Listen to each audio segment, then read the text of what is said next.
Hi, I'm John Kenfield from the Solutionist with video number 38 in the series called 50 Common Causes of Conflict in a Family Business and What to Do About Them. This is number 38, as I said, and it's about sibling rivalry, which is often considered to be the classic problem of a family in business. It is only one of 50, but it's often one of the root causes of a whole raft of other of the 49. Where does sibling rivalry come from? Well, basically, the psychologists tell us that it usually comes from early years growing up as children, and it is often a reflection of parenting style. If parents do not teach children at an early age sharing, collaboration, problem solving, conflict management skills, which of course they can't develop to a high degree until they have a degree of emotional maturity.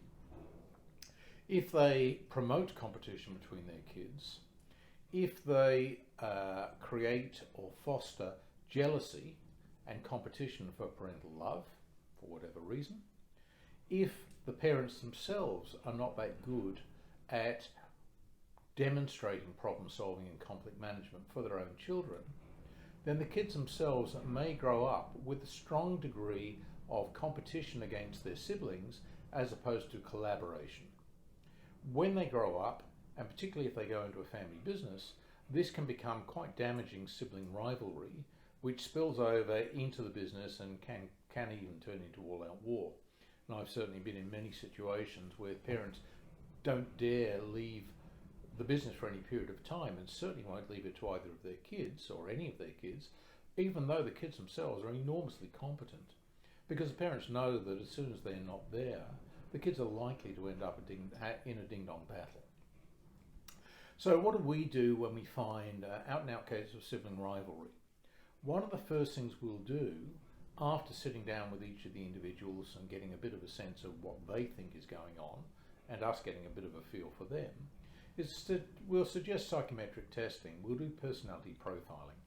It is always useful in a family to take the results of psychometric testing, and it can be very simple stuff done off the net, or it can be much more sophisticated, done by a trained psychometric tester.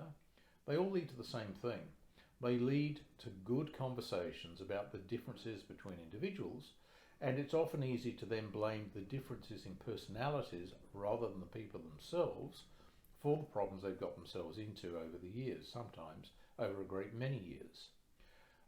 With good psychometric information, you can also get a conversation that talks about, well, if this is your information processing style or your conflict management style, your problem solving style, your communication style, you do more of this, you do less of that, and things should start to get a lot better. And generally you can get people to give that a go, and at least they feel they're in problem solving mode, addressing their issues. Now, the other thing you need to do in the business is you need to establish within a business environment objective commercial criteria by which we can measure performance, contribution, activity in the business. This is directly contrasted with what you do in the family, where it's okay to a point to deal with nurturing and to deal with need as opposed to contribution. So if we separate out the approaches we take to our children, and if the siblings themselves take on different persona within the business to being at home or out of the business, then we're in with a chance of dealing with that sibling rivalry. Frequently it will take a facilitator and maybe even a mediator to uncover the 20, 30, 40, 50-year-old problems that gave rise to the sibling rivalry, which then ultimately need to be resolved to enable a whole new phase of the siblings' lives to begin. I hope you found this useful. If you need help, get in touch. Please come back for the next in this series. Thank you.